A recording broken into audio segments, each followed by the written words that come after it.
Hey guys, welcome to the show. For this episode of Improvement, we have another special guest. His name is Jay Thooft, and he is a mental performance coach, and his business is called Train with Perk. Welcome to the show, Jay.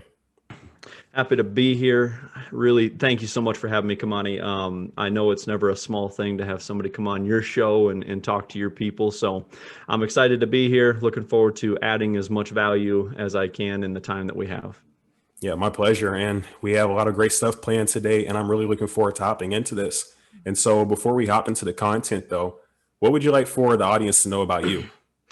I think I'd like the audience to know, I think I always like to let people know what I'm about. And I think that I'm about, I firmly believe that the mindset and mental skills that elite athletes and performers use to show up and to be the best versions of themselves on those biggest stages. Those same skills and mindset can actually absolutely be used by anybody to show up in any big moment that they have, because we're all living our life and we've all got big moments that we need to be able to show up with the best version of ourselves, to be able to bring the best version of ourselves to that moment. And I think what elite athletes and performers do can absolutely be applied to everybody. I agree. And so, my next question would be, what motivated you to get into this space? What motivated you to start your business? Yeah, I mean, good question. I mean, I was a former athlete, had gotten recruited, but I think I had the self-awareness enough coming out of high school that, I had the brain to get some Division I scholarship money, but I didn't have the arm as a baseball player. So just kind of exited sport as an athlete truly, and did my undergraduate in psychology. Found a way to be a part of sport. Was actually on what we called the practice squad for the women's basketball team. So it was a bunch of basically five guys that the women's basketball team had to practice against and beat up on. But really got to stay involved. And like I said, I was studying psychology at the time, and I didn't really, I had the awareness that I didn't want to work with like the extreme cases of psychology. I wanted to be in an applied field. I loved working with athletes. That led me to, kind of one night Googling, what can I do with psychology and athletics? Lo and behold, little did I know that there was something called sports psychology. So that brought me out here to Denver. I've got my graduate degree in high performance and sports psychology. Had great teachers, really good experience with that program. That actually led to an opportunity right away in my career to work with athletes down at the Olympic Training Center down in Colorado Springs. There's a United States Olympic Training Center down in Colorado Springs. It's a summer Olympic training site, which it's one of those things where timing just works out, where I was coming in at 2014 and we were helping athletes prepare for the 2016 Olympics in Rio. And yeah, I had a great experience down there. That contract came to an end after the Rio Olympics. And, I had one specific client who she was a former figure skater, or she was a current figure, I should say at the time. She was a current figure skater, not for this country, but incredibly talented and very young. The thing about figure skaters and gymnasts is that they get into their sport very young, and compared to other sports, they exit their sport very young. And she was remarkably talented, so much so that by the time she was 14 years old, she was in what they call like a level elite, which is the people that you see on TV at 14 years old. Incredibly gifted. There was a moment though where it came time for her to start competing underneath the big lights on the big stage. And, for as talented as she was and for all the great physical and technical and tactical coaching that she got, nobody ever told her what it was going to be like when the lights came on, when those big bright lights came on. And she had a real hard time, to a point where, I mean, she would break down emotionally to where she couldn't even take the ice into her performances, and just had this massive mental block. And I think that, that work with that client, we got her on the right track. She went on to have a really nice career. And at the very least, like, that mental block didn't hold her back. And she was able to use some of the skills that we had talked about to help her in other areas of her life. But the big takeaway from that client, I think for me, is, we're doing all this high level work, this mindset work, this mental skills training, this high performance psychology work with elite athletes and performers. I had a sneaking suspicion that I thought that younger people, probably younger athletes, developing performers, just developing people, had maybe even stood more to gain from some of these teachings. And that led me to start originally what was PERC, which is Performance Excellence and Recovery Consulting, mental performance consulting firm out here in Denver. Started transitioning that to being an online business, and started then kind of relaunched here this last year and a half, called Train with PERC, where I still do my individuals, my one-on-ones, my team coaching, but starting to put more stuff out there online, starting to put some of the stuff that I found that really works, starting to put more resources. We've got a YouTube channel, that sort of thing. So that's I think 2 minute and 30-second story there for you. Yeah, it's a good story. And obviously it sounds like you're pretty good at your job just based on the experience that you've gotten and the results that you're able to give to your client. And so I know you talked a lot about her issues that she has specifically, but from being in this industry, what would you say are some of the most prevalent issues that your athletes run into that hinder their Good performance? question. I think I just did a YouTube video on like common mistakes that athletes do. And I think I identified 8 there. I think for the sake of this conversation, I'll go over kind of 5 big ones, 5 big themes that I see that kind of fall into the big buckets that when athletes or performers come to me, this is generally kind of some of the common ones. And I think some of them are pretty quick fixes, kind of low hanging fruit for your audience too, that they can immediately start to recognize some of these things. So the first one, number one, most common mental mistake would be having strict expectations going into a performance that are outside of the athlete or performer's control. And this kind of goes into that larger conversation, the one that we see on social media, the controllables, that sort of thing. But I see it a lot when, especially with developing athletes, when I say developing athletes, I'm talking like middle schoolers, high schoolers, college, like amateur athletes, those that are trying to quote unquote make it. These athletes at times will come into performance situations and they'll say, let's say a baseball pitcher goes into, steps out on the mound and says, I'm going to strike out 10, and I'm going to walk nobody, and I'm not going to let anybody score. Well, unfortunately for that baseball pitcher, all 3 of those things, there's a big element of that's outside of that athlete's control. They could, and it sets the athlete up to really have like this massive success failure proposition, because realistically, the baseball pitcher could go out there and have a great performance, but maybe the ump didn't give him a call here or there, and he didn't get as many strikeouts as he thought, or maybe he, if the count was full 3-2, he threw a strike, ump called it a ball. Well, now you've walked. In the athlete's mind, if those things happen, the athlete then sets themselves up they will look at what is a perfectly fine performance, a perfectly good performance, and see it as a failure, right? And that can set yourself up to be a big mistake, because your body and your mind are probably doing many of the things that they need to be able to do, but the way that you attribute success or failure is actually creating this negative feedback loop for your mind and your body doing the right thing. Right. So that would be the first one. And that points to this larger thing of, one of the things that I tell athletes is, listen, if you get so focused on things that are outside of your control, or you try to control things that are outside of your control, those things will only ever end up controlling you. It makes sense. Yeah. Makes sense. So that would be number one. Number two, the inability to control the athlete's inability to control their own attention. And this is really focus, right? They're getting distracted. They're having a hard time controlling their attention, placing it on the right thing. And, and this can be an external distraction from the other team, parent, coach, weather, whatever it may be. Many times it can be an internal distraction. What are some of these internal thoughts, internal emotions that they're feeling, that sort of thing. So number two would be, just the inability to place their mind where it needs to be consistently because they're distracted.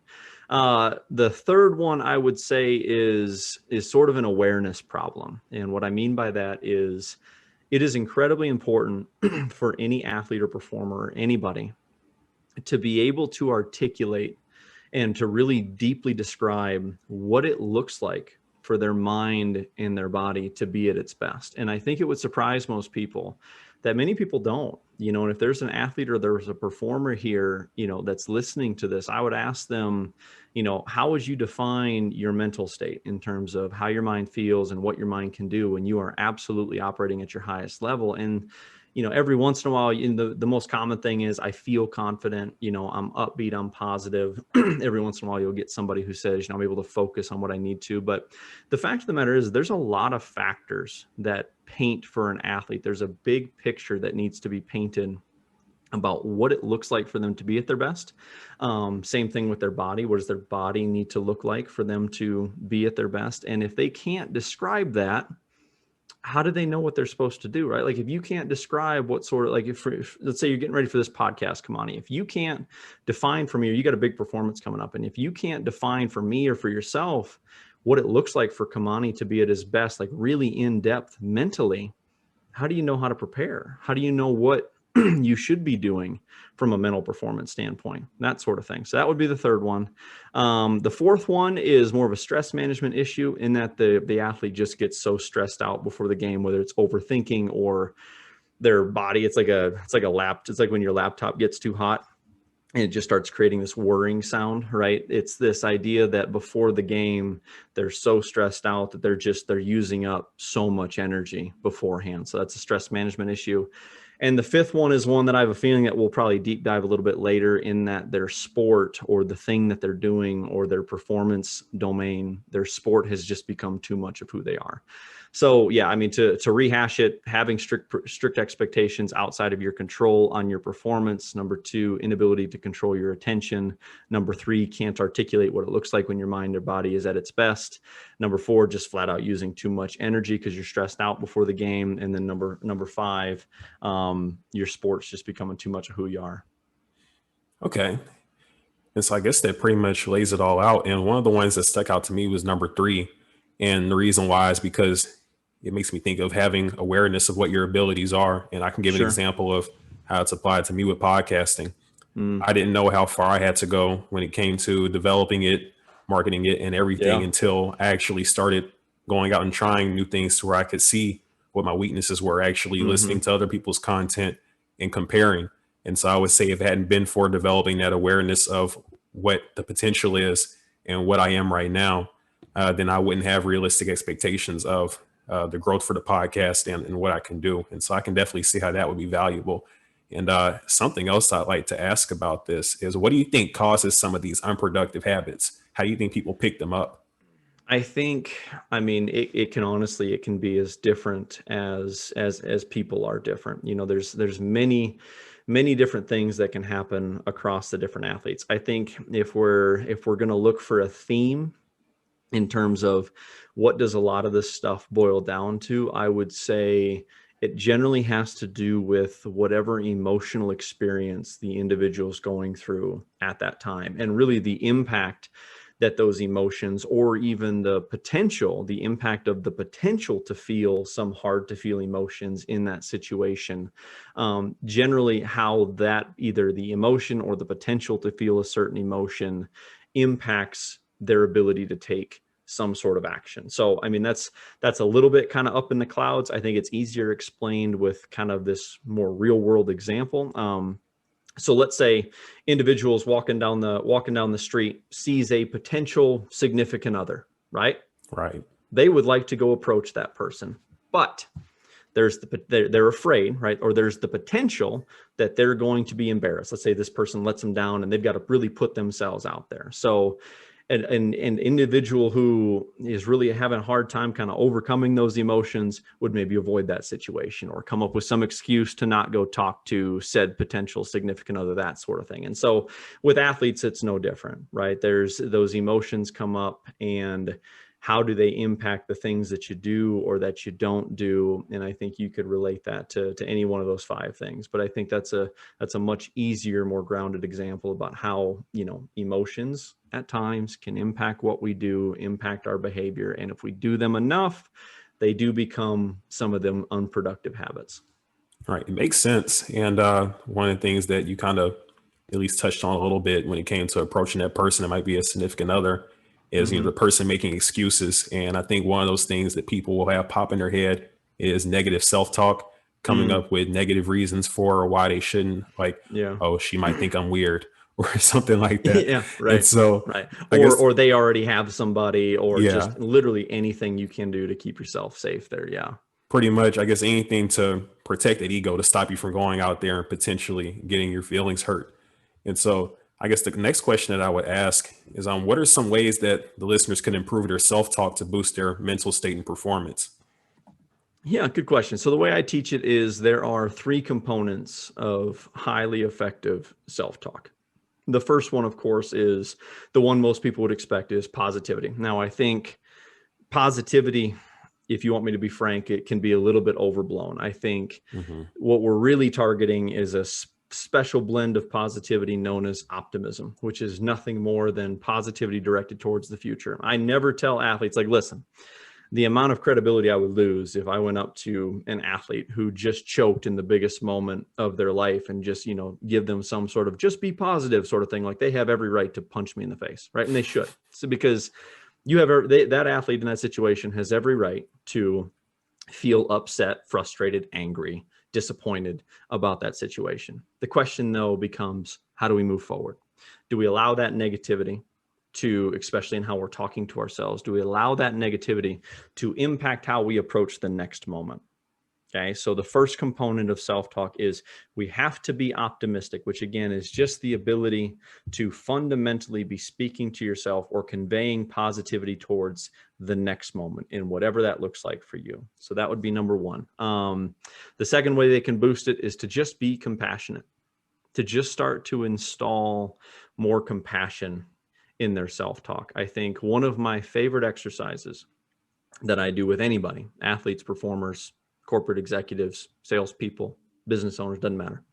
When we get to this conversation about self-talk, I legitimately have them on a sheet of paper write down the word for word statements that they are saying to themselves. I'll do it with athletes. I'll do it with everybody.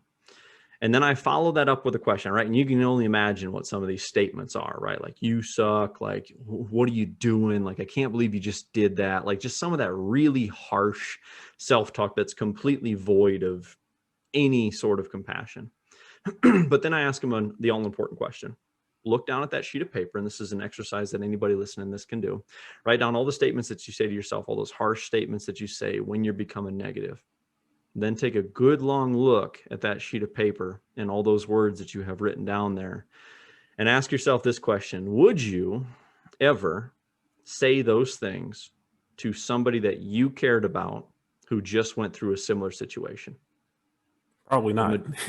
Probably not, right? Unless, hopefully not. Yeah. If you are, we've got another conversation that we need to have, right? Definitely. But the fundamental thing, though, is that there's no way in heck that you would ever say that to anybody that you cared about, even some of the people that you didn't really care for, right? You'd never say that to them, but you have no problem saying that to yourself. And so I think that's the big lesson there is, not only do we need to install some optimism, we also need to just fundamentally be more compassionate to ourselves. So that's number two. Number three is courage. Okay, your self-talk has to have an element of courage, because at the end of the day, your self-talk literally needs to encourage you to do something. The whole point of self-talk is we need to be able to get ourselves to take some sort of productive action, whether that's a physical action in terms of what we do physically, right? Or whether that's some sort of mental action, even if it's just, you gotta move on, but that takes courage. Courage comes from the Latin word cur, which means wholehearted. It means to act wholeheartedly. And one of the things that comes, and if people really think about this that are listening to this, one of the things that happens when we have really detrimental negative self-talk is it paralyzes us. We don't take any action, right? Or we do things to avoid the actions that we know that we should be able to take. So those are the three things. If anybody wants to boost their self-talk immediately, install more optimism, be more compassionate, and your self-talk should be encouraging or courageous in moving you to take an action, probably one that you're not really comfortable taking. Okay. And so as far as developing, or I guess using methods to help build those three things, what are some suggestions you would give? Some of the ones that pop up in my head right now, or at least the first one, would be positive affirmations. Sure. And so I don't know if that's something that you teach your clients or not, but one of the things that I do in the morning is I have like a list of affirmations that I go over, and I would say that those help me build those three things, so that when I go to do an Yeah. episode or anything else, I'm in that positive mindset. What are some other tips that you Yeah. would give? Affirmations have definitely been shown to work. Gratitude journaling, gratitude reflection, just waking up every day and writing down 3, 4, 5 things, and not just fluffy, like, I'm grateful for air and food and water, like, things that are actually, at your core that you're grateful for. That's been proven. I mean, the research is far and away. There's actually been some pretty cool studies done on gratitude journaling, in that they went into, there's a study done, I believe it was down in Florida, where they went into a clinic full of clinically depressed people. And depression can actually be measured clinically in the brain. It's an imbalance of electrical firing in the frontal lobe. So it can actually be measured. And instead of giving them medication or therapy or anything, they just I think it was 3 times a day, they took a group of those patients and they said, you have to write down 3 things that you're grateful for 3 times a day. Okay. Within 6 months, those individuals had corrected their depression measurably in the brain. The frontal lobe had course corrected itself and had balanced the firing in the brain. Wow, So really? gratitude journal, absolutely. It's one of it's an incredible study. So gratitude journaling is one of those things. And I think just in general, you have to just working to see the upside. So affirmations, gratitude journaling, an exercise that I'll do with individuals is you got to work to see the upside. Okay. So even in when things aren't going right, or you just had a terrible performance, tell me one thing that went well, just one.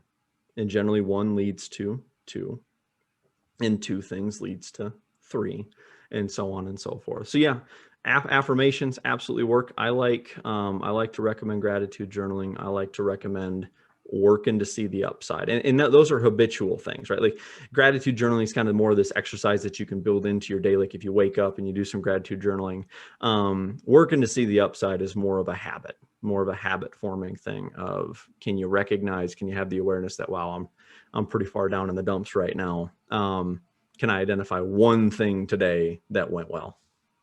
Right. Okay. And I know one other one that you touched on a little bit on your YouTube channel too is visualization. Oh And yeah. so Yeah. that's one that some of the listeners might not be familiar with. And so could you explain a little bit about that? Absolutely. So visualization, specifically the skill of visualization, is known as imagery. And imagery is just quite literally the brain's ability to produce images. And we all, to a certain extent, have this ability, right? I mean, anybody who's ever daydreamed, you're using visualization to a certain extent. The question, or the way in which visualization can become more of like an applicable tool, is really if it has 2 core components. Okay. So, and generally I'll also say this, like, now there's some people who have very vivid imaginations, and they have absolutely more of a natural ability to, create images with their mind, or they just have more of a natural imagery ability. There's other people that really struggle with it. Regardless of which bucket you fall into, it can absolutely be trained with practice. Okay. But it really has 2 core components. The first one is vividness. Okay. Now this is really just how much detail is in the image, right? Are you watching it in 4K, or are you watching it with, and this is probably going to date me a little bit, but are you watching it with those bunny ears that you're trying to like dial in, right? And it's a little fuzzy and it's blurry and stuff like that. Like quite literally, how much detail can you bring into the image?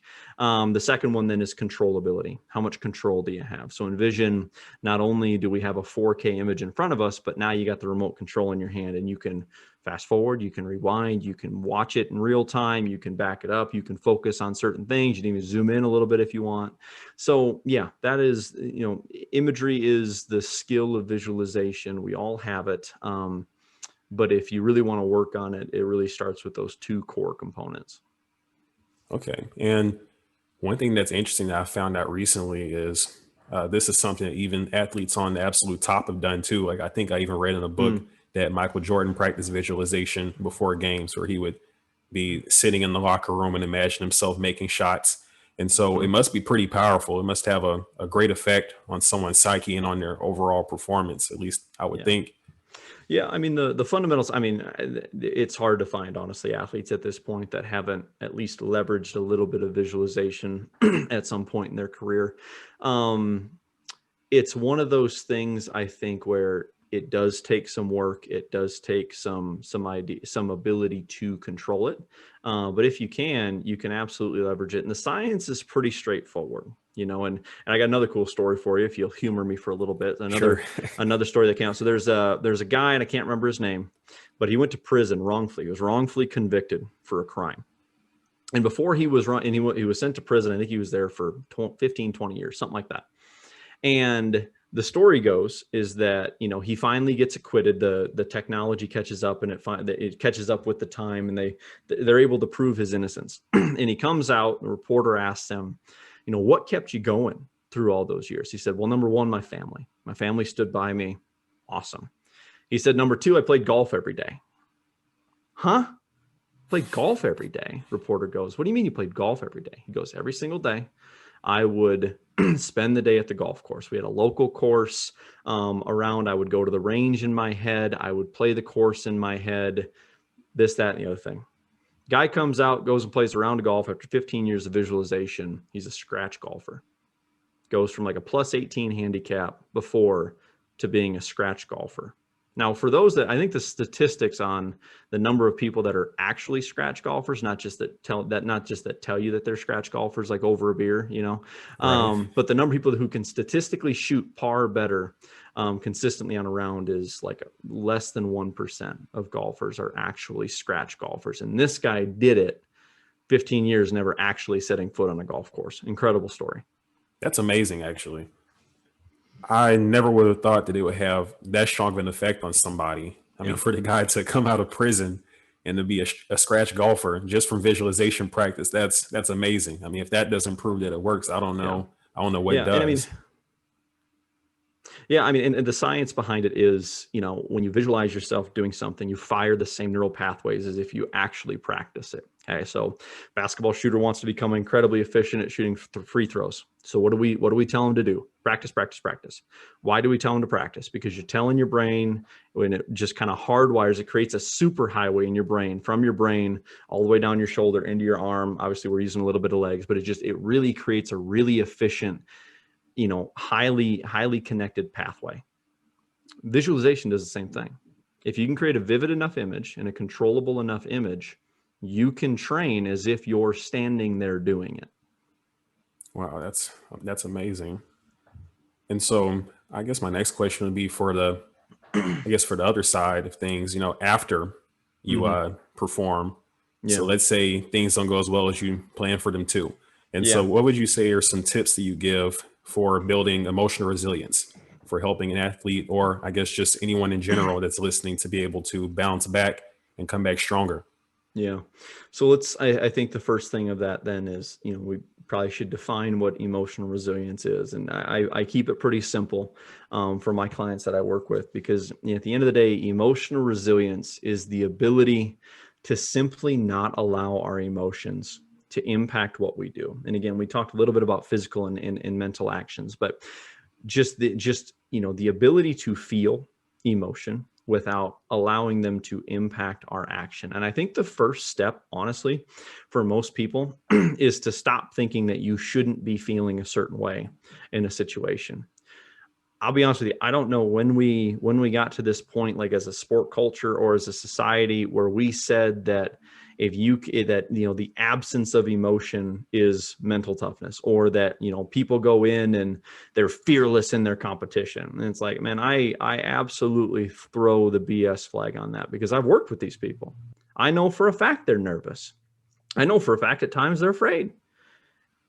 But they have a fundamentally different relationship with those emotions than I think the majority of people do.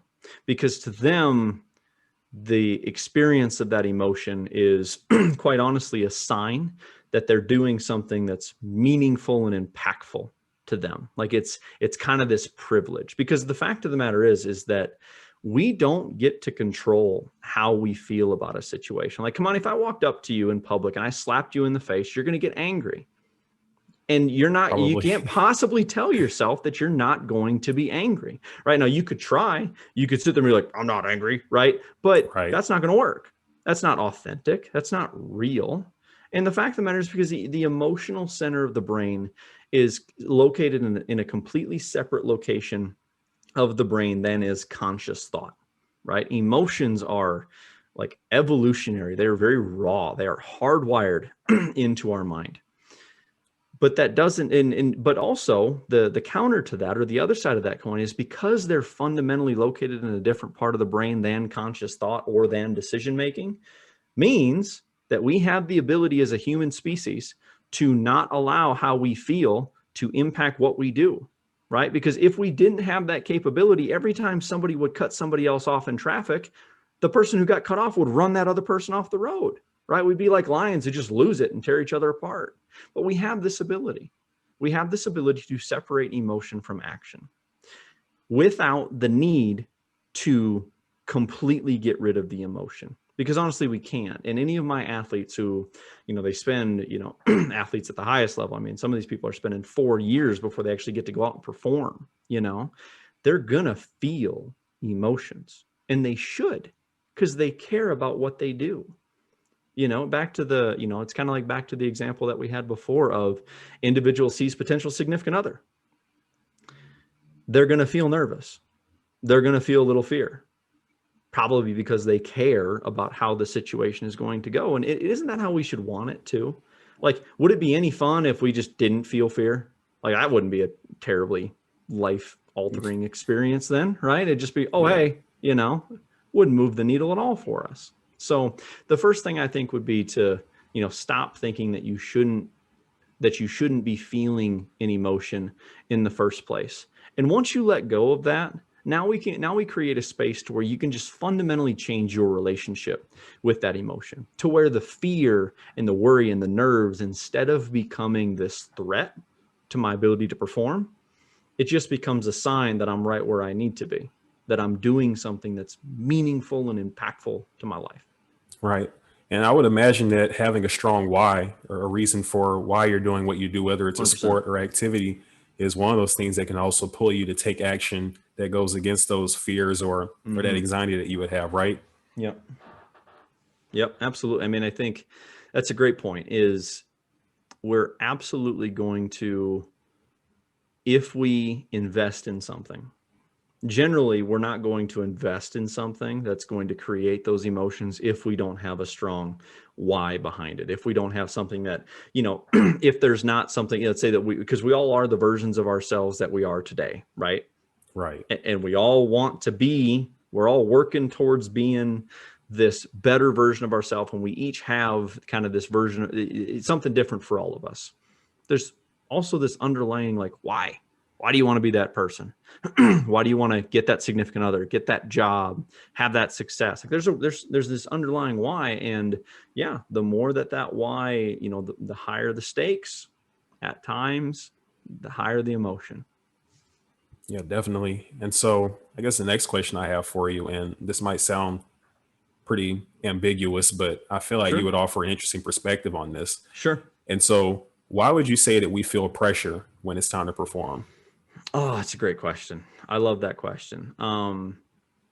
It's interesting, when I was going through my degree, this was actually one of the questions. Did a whole project on this where we interviewed, quite a few athletes, talking to them about pressure. And the fundamental question that we have is the exact one that you asked, because at this point, we all are pretty aware of the effects of pressure, right? The throat tightens, the chest tightens, our mouth gets dry, our heart starts to race, our hands get kind of clammy, that sort of thing. Everybody kind of has this, and there's some different psychological effects as well. So we're all pretty aware of the effects of pressure, but there hadn't been a lot of conversation or even really research done about where does this come from. So we asked the question, and we sat down with incredibly high level athletes, and we talked about pressure, and we did the whole psychology thing where you take down an interview, then you transcribe it, right? And then you look for it, you run it through a database, and we're looking for themes, like what words show up more. One word popped more than anything else, and that was identity. The simplest answer to why do we feel pressure is we feel pressure when our identity as a person is threatened. Okay, that's why we feel pressure. Now, that's a big conversation. If you want to go down that rabbit hole, we absolutely can. But the shortest version I can make it is we're all doing things, and those things become a part of who we are. And that means that when it comes time to perform those things, if there's the chance that we might fail, well, failure means that our identity is threatened, and that's what creates pressure. Okay. And so what would you say builds the foundation for us to have that identity that we're getting that pressure from? Yeah. So our identity, so Kamani Randall's identity as it stands today is two things: how Kamani finds value in himself, how you value yourself, as well as how you feel like the world around you values you. Okay, so that's what sculpts an identity. And so you think about a young elite athlete, for example. We'll go back to the athlete example because this example absolutely parallels to anybody who has a job or is a parent or anything. So you have a young athlete, they're real good and they have some success. And because of that success, their parents give them coaching and they throw resources and they're traveling. And this is a common story that we see, consistently. And eventually the athlete starts to realize that, like, wow, I'm really good at this sport or this performance domain. And it's become a pretty big part of who I am now. My parents talk to me about it. All a big part of my social circle is centered around this sport.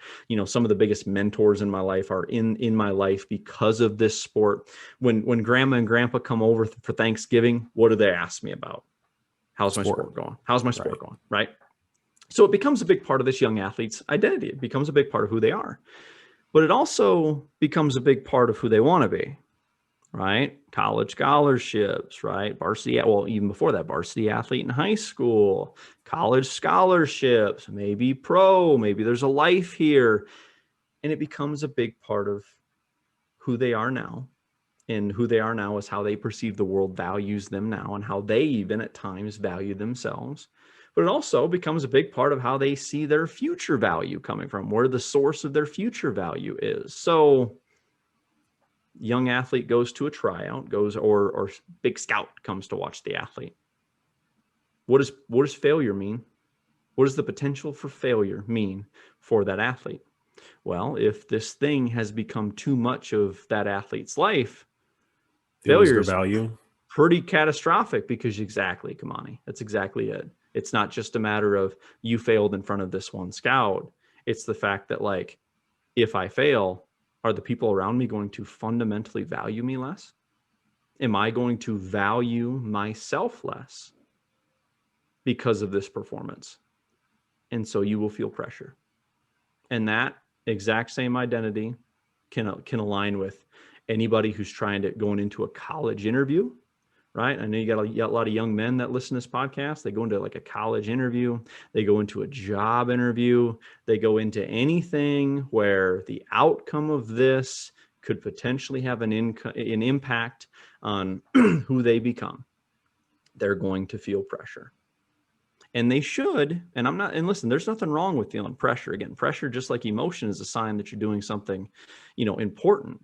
But there's a pretty hard ceiling on the amount of pressure that a person can feel before their performance in that moment dramatically declines. And that ceiling is pretty well poured in concrete. There's not a lot of give and take when it comes to that level of pressure. Okay.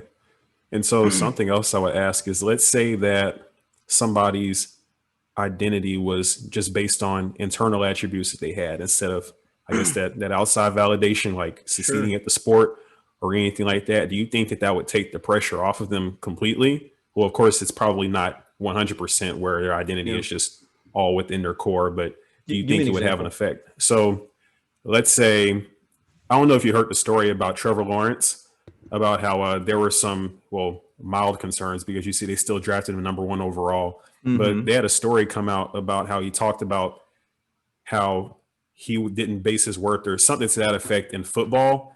And so if football didn't work out, he said he would be okay with it, if that makes sense. That kind of explains where I'm coming from. Oh, yeah. Yeah. Well, I think what he's showing there is that his identity is still in balance. Right. Because I think for the record, there's a lot of NFL guys that coming out that, there's absolutely enough of them that operate in that mindset. Now there are some who, like, this is the thing. I have to succeed. This is my way out of whatever situation that I'm trying to get out of. I think for him to be able to say that, I think what that really shows is a balance in his identity, that he at least has balanced himself, that he knows that he's good at football, but the entirety of his self-worth is not wrapped up in this thing that he does. And unfortunately, I think that's an outlier more than it is ever even close to the norm. Oh, 100%, without a doubt, Yeah. because I mean, 99% of the people that you come across, of course, they're not professional athletes, but they do kind of base their identity and their Yeah. worth in what people 100%. see, what they do, 100%. what their job title is, how much money they make. So he's definitely an outlier in that Yeah. situation. But that was just something that popped up in my head, and it kind of made me think about that. How Yeah.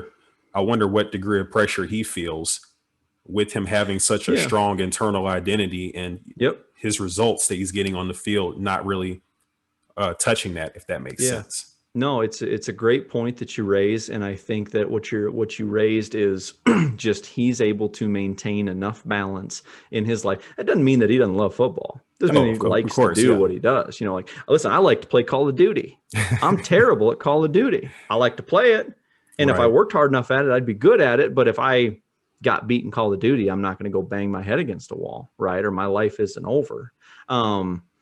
But yeah, I think you raised an excellent point about how he's just able to balance out his self-worth. He's able, and what that really means too, and I think, you know, to give like something tactical or something useful to your community is, if this is you, if you do think that you're somebody who, you know, is just a little bit too out of balance, or what you're doing has become a little bit too much of who you are, just take a step back and just start investing in the other roles that you have in your life. Because odds are you're somebody's kid, or you're somebody's friend, or you're somebody's student, or you're somebody's mentor, right? If you've got somebody younger than you that you're bringing up, and just recognize and at times be able to detach yourself and understand, look around you and see that there are in fact people that value you for way more than just what it is that you're doing. But it's at times it's really just up to you as to whether or not you're going to invest in that aspect of your life. All right. I think that's extremely valuable, actually.